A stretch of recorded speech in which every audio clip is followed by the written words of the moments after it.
Football and SEC baseball. So, yeah, he brings a lot to the game, and he's right here. Right now. Now. Online at thezone1059.com and on your radio at ESPN 105.9 The Zone. And a good Tuesday to you. What's up? I'm Matt Wyatt. That's my name. What they used to say when you were kids, that's my name. Don't wear it out. I'm Matt in the Bureau, the Farm Bureau Insurance Studio, live with you today. Again, downtown Omaha at the Hilton. We're in the lobby here, kind of on the back side of the lobby, same place as yesterday in downtown Omaha, Nebraska. As I told you yesterday, we gathered again here together. Sure enough, we are recapping, and in this case, an 8-2 loss for Mississippi State. A loss to Vanderbilt. Vanderbilt in the driver's seat now in a best-of-3 series, up 1-0. A great, maybe not great, but a really good pitching performance last night by Jack Leiter. And not a good start from Christian McLeod. It kind of put State behind, way behind the 8-ball in the first inning, and a hole that you're just not going to climb out of against a guy like Jack Leiter on the mound. So we got to recap that today. We'll talk about that ball game, what's ahead for Mississippi State, what they need to do. As I'm broadcasting live here at the Team Hotel in Omaha, we got the live stream going, and hopefully everything's working there. I can see some comments coming in. So hey to Billy and Kenny and Linda and others. And so you can get comments in that way on the live stream if that's how you're tuning in. If you're on the radio, hey to y'all throughout the Jackson Metro, Central Mississippi area on the zone. If you're listening replay in VBG Vicksburg, hey to everybody. And feel free to text me on the Country Pleasing text line. It's 885-ESPN, a 601 number, 885-ESPN. So, questions, comments, opinions, otherwise, get them in there on the text line. I can see all of that. And then call me on the Davini phone, Davini Equipment, Madison and Jackson's 995-1059. That's a 601 number, 995-1059. So give me a call. Bill, let me know you're here. It looks like the live stream's up and working. My man Matthew, he's watching the live stream on Facebook. He's got the family loaded up. They're headed this way. Get to see at least one ball game here. And now if you're a State fan, anybody in maroon and white here is hoping to see 2 ball games because you got to win tonight to get it to a third to keep those championship things, hopes, dreams alive. Let me give you a heads up on a couple things here real quick also. Now, in terms of communicating with you on the live stream and some of the others, it is a little bit different setup, as you can imagine. You can probably hear it if you're listening on the radio. We got the racket going on here in the lobby of the hotel. I am in the Hilton downtown. It's a stone's throw. I can see the ballpark right across the street. This is where we were yesterday. And so there's a lot of people coming through, and there are some people coming by today. David Murray from Gene's Page 24/7 Dogs Bite Mag. He's going to swing by here a little bit, put the headset on. Charlie Winfield coming up. He'll be here with us in a little while. And I just saw Charlie. Charlie's welcome to join us just whenever he feels like it. Would be great. And so we'll talk to Charlie Winfield. I guess I'd call him maybe the better half of the Out of Left Field podcast with Bart Gregory. And I can say that because Charlie's here and Bart isn't. All right. So we'll get a chance to catch up with him. Also, Steve Robertson. Steve is going to come by, but he's spending some time with family in and around Omaha. So we might just catch up with Steve on the phone because I still want to talk to Steve here in just a little bit. So there's just sort of a table setter. I want you to kind of be aware of what you're in for as you tune in here. But most importantly, like we always do, your questions, your comments, get them in. Text me. Pop them up there on the live stream. I'll see them. I'm seeing them right now. We'll scroll through some of those and give me a call. We also got the countdown of 100 college football teams in 100 days going on. We've got 4 teams to make up for. So plenty of football in today's show as well. But right now, it's worked out perfectly. My man Charlie Winfield sitting here to my left. You see and hear Charlie on the SEC Network Plus broadcasts for baseball. You've heard him in the past as the analyst on Mississippi State women's basketball on the radio. He's done that in the past.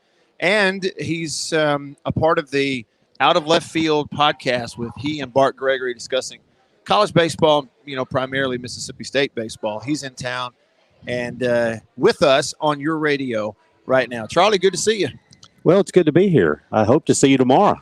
That's what I was just saying. Anybody in maroon is kind of hoping that we don't have just one more game. That in the city of Omaha, right? They'd like to keep everybody here one more night. I would imagine that they are happy that State's one of the teams that remains. Oh, it makes such a difference. And you need no better evidence of that than ticket prices. Yeah. Because they skyrocketed as soon as Mississippi State won that ball game. And so, yeah, and you look, I was actually downtown last night. There are people everywhere.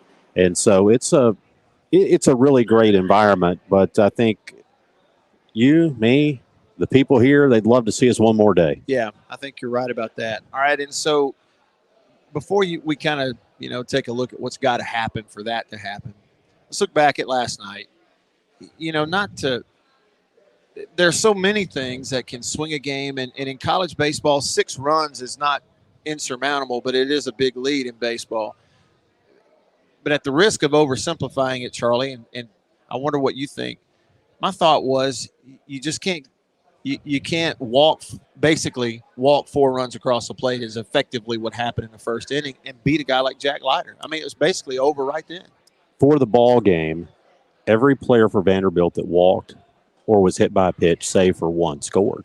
So it's 5 of the 8 runs on the board. And you go back and you look, and we talk all the time about how it's easy for a pitcher, at least by comparison, to pitch with a lead. It's really tough to hit with a deficit. And this Bulldog team has kind of put itself in a spot all week where they've been playing from behind. And it's nice to be able to come back, but sooner or later it catches up with you. I mean, Right. Same deal in football, right? It's cool to have that run that you guys had. I think it was 99 where you had all those comebacks.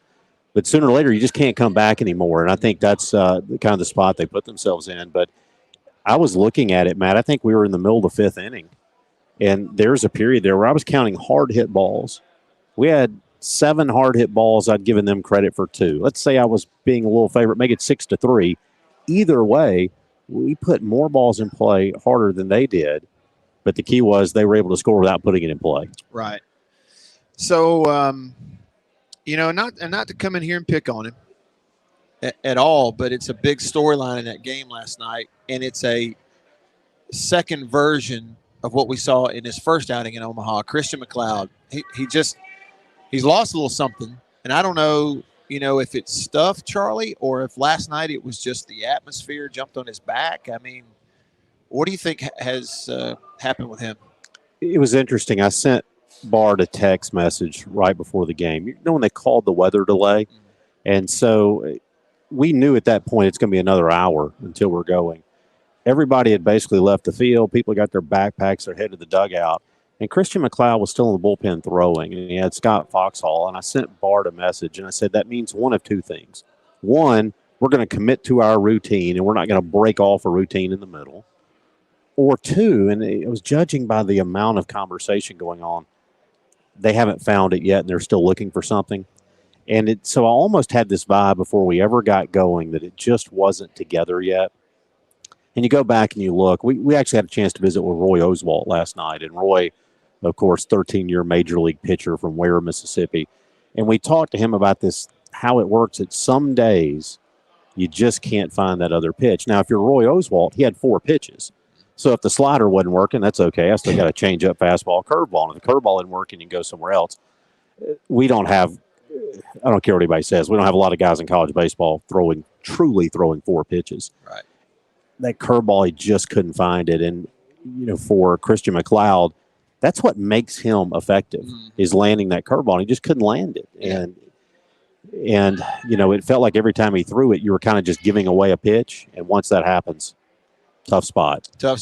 No doubt about it. Charlie Winfield on your radio right now, looking back at that ball game last night. Yeah, and, Cam James gives you the big hit there in the first inning, sends one out to left field. It was neat. I don't know where you were. I know I saw you and got to see your family, meet your kids before the ball game. That was neat, Charlie. I don't know where y'all were sitting. I walked out and was actually standing, behind the outfield stands, Brandon Walker from Barstool sitting down there in his seat out in left field, and I was just standing up on the back row watching everything, and they hit the home run right in front of me, and I'm soaking in that atmosphere. And I mean, it was loud and everything, and that was that opportunity. Like you said, you've been playing behind. You've shown the ability to come from behind. There's a 1-zip lead in the first inning if you just go out and get some outs.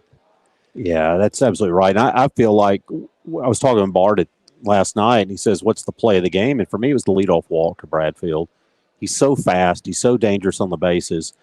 And I get it. You almost felt like that was tie game right there, didn't you? Yeah. And the other thing about it is you kept seeing how many times we're picking to first. Then he gets to second.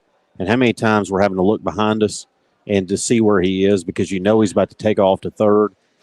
I thought that fundamentally changed the inning. I get it. We can talk about the 3-run home run. You could talk about the big the 2 RBI single.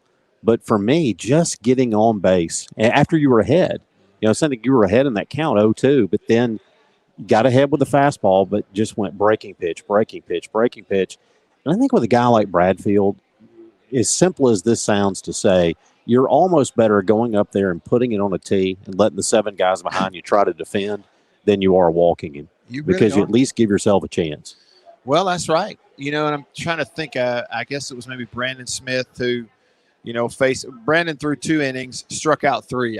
He was good. But maybe there was one situation where he went out there and he just went strike, threw strikes to Bradfield, said hit it, and he hit into a ground ball. You throw him out at first, and you got a whole lot better chance there than, putting him on first base. I think that's a great point. And my opinion was Brandon Smith kind of gave you the roadmap. I think one of the downsides to all the discussion we've had this year about Mississippi State and the strikeouts is that sometimes you need to strike guys out. You look at a lot of big-time major league pitchers. Roger Clemens, for example, was telling us not too long ago that, look, if I strike that first guy out, that second guy, I'm coming back with a 2-seam fastball because the biggest thing I don't want early in the ballgame are long at-bats. And if the guy hits a ground ball through the infield, so be it. And I thought Brandon Smith came in. He had those strikeouts, but he also got some ground balls. He had some quick outs mixed in there as well. And I think, look, that's going to be key for Mississippi State tonight because you just cannot afford long at-bats, particularly where you go back. What's the real harm of yesterday? It's not just losing.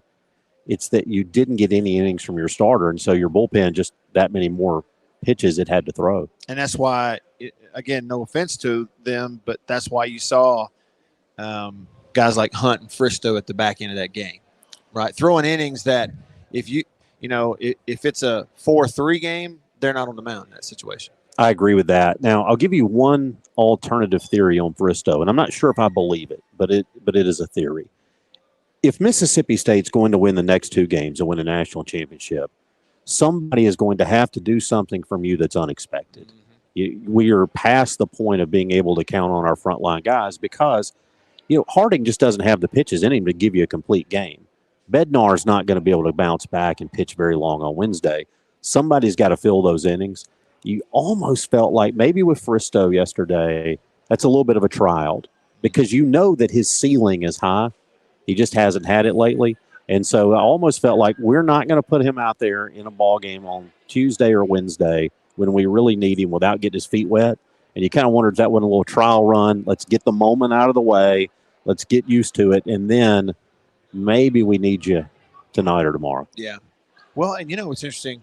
All right, Charlie, I'm not the expert, but I had been saying coming into this final series, but even after Christian McLeod had the rough outing his first time here in Omaha, I said a couple of times, well, look, understand, you're not winning a national championship. You're not winning this whole thing unless McLeod is on the mound for you, getting some meaningful outs somewhere along the way, the rest of the way.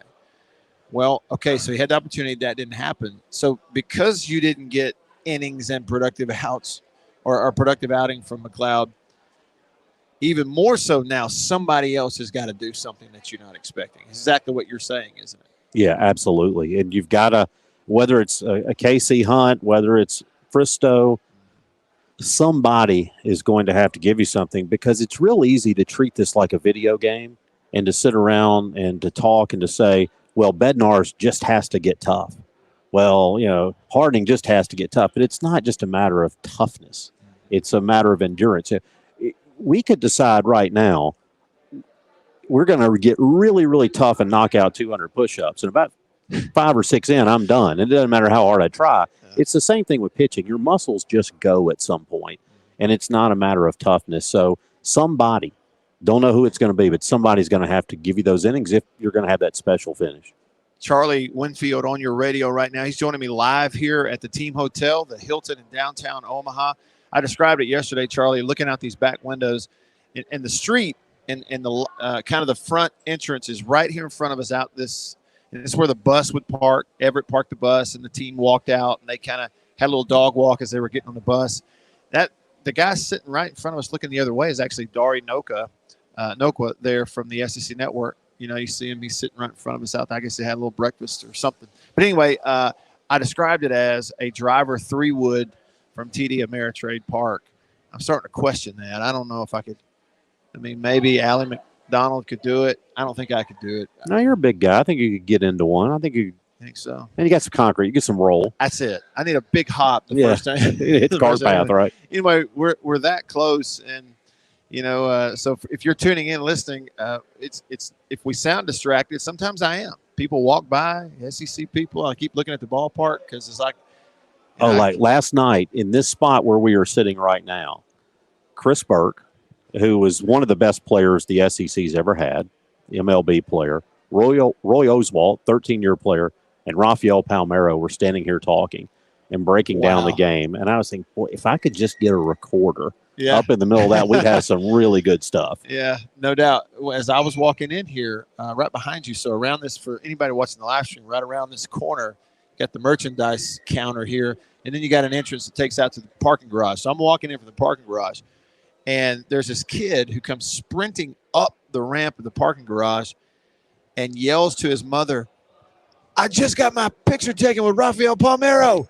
So I'm like, I'm walking in, I'm going to see this. And sure enough, Rafi's right by the entrance.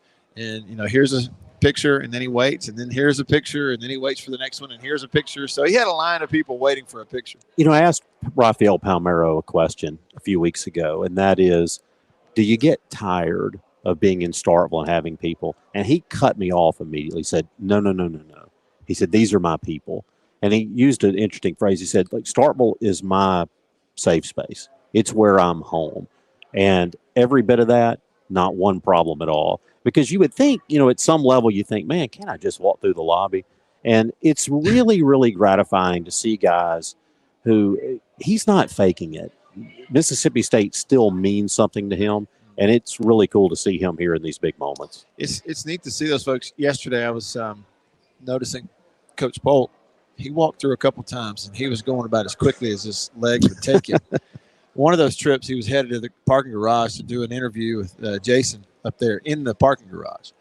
And I think Coach Polk knows, yes, because fans mob him, but also he knows once he gets talking, he'll be here for hours. It's self-discipline. Got to cut it off. That's it. So last thing, Charlie, it's Hootie on the mound tonight, you think? I would guess so. Houston Harding? I don't know how you go another way. I wish that there was a way to push him over to tomorrow, but I just don't think there is one. And so then the question becomes, who do you back him up with? And I was talking to somebody earlier, and they were like, yeah, but what are you going to do tomorrow? I was like, look, tomorrow may not exist. Yeah. And so you just got to throw everything at him today, and then hopefully you just find a way to get tomorrow. And, you'll be facing Rocker probably, but he's back on short rest. And so, hey, you still got a puncher's chance. Yeah, no doubt. Scott commented on Facebook. He says, ain't life grand being a dog fan? Look, you get the full experience. Don't you, though? And now you're still looking for that experience of we're the best. We've won the national championship. But, with 9 innings, you still got 9 innings at least. Well, and I think one of the things that's unfortunate, you go back to the game last night, and it's easy to be down leaving.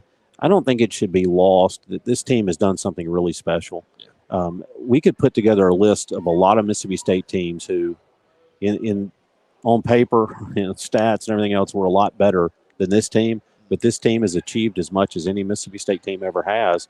And with a win today, they exceed it. And so, look, easy to be down, but this team still got some fight in them. And Tanner Allen, American Baseball Coaches Association National Player of the Year. And what a story for Tanner Allen. Tanner Allen showed up kind of able to hit. He was a guy, John Cohen used to use the phrase hitterish.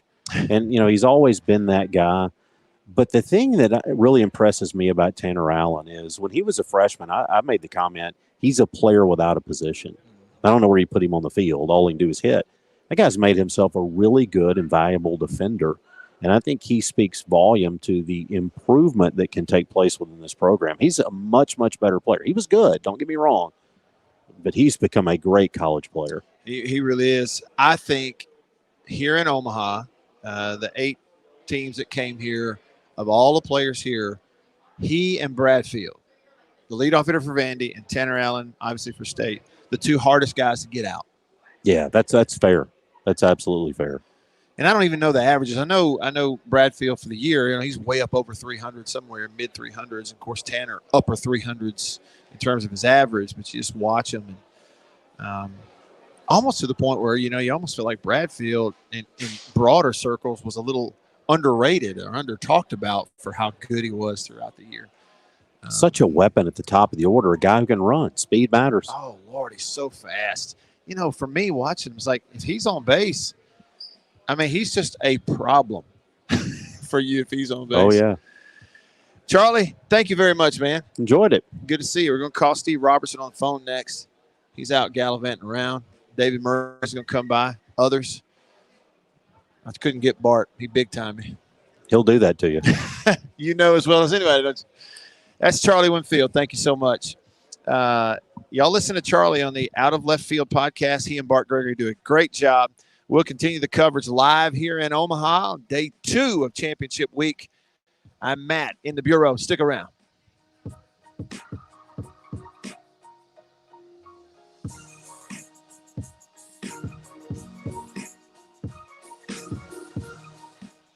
When it's more than just your lawn, it deserves the Kubota Z400. Get a head-turning offer on class-leading speed. After these messages, we'll be right back. For double enjoyment, reach for Beech Nut Peppermint Gum. It sparkles your smile, your breath, your whole sense of enjoyment.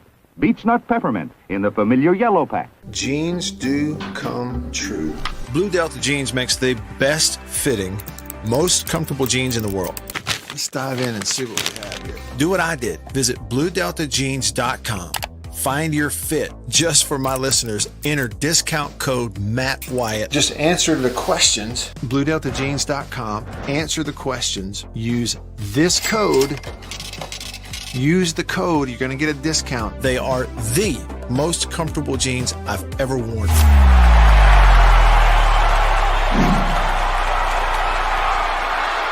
Farm Bureau Insurance stands ready to provide financial relief to our communities in this time of crisis. This includes a one-time credit to all personal auto policyholders, a donation of $500,000 to the Mississippi Food Network, and additional payment options for those hit the hardest, all while continuing to service customer claims as well. But this is the time to go above and beyond. These are a few ways we're keeping the Farm Bureau promise. To learn more, talk to your agent or visit us online. Go with the home team.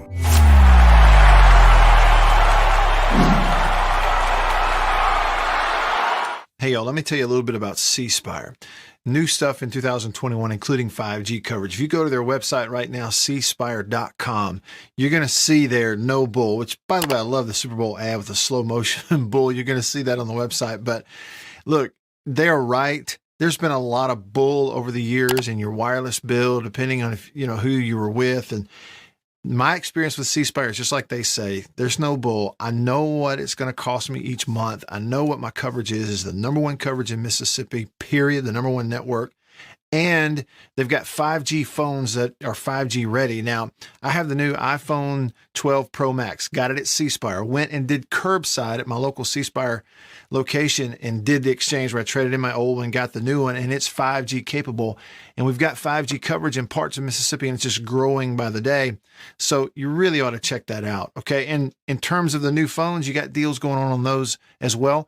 Find those out at cspire.com. C Spire, customer inspired. After these messages, we'll be right back. Every farmer understands their farm can't thrive without some good partners like sun, soil, and rain. And farmers in North Mississippi also rely on another important partner, Mississippi Land Bank. because land and farm financing are Mississippi Land Bank's primary focus. We've grown alongside these farmers' crops for more than 100 years. We understand what a farmer needs, and we know the lay of the land in North Mississippi, and that's where I stand. A lot of people in the equipment world, you know, things kind of go in trends, I guess, if you want to say it.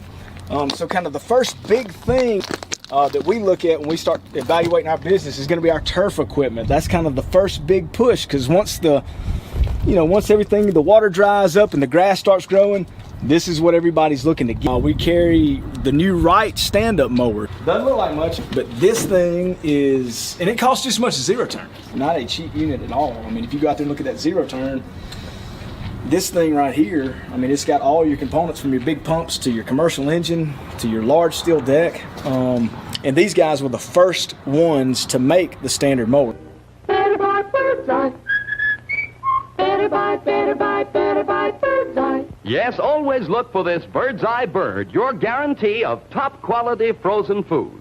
And your big Bird's Eye buy this week is Bird's Eye Orange Juice. Easy, you can serve it in a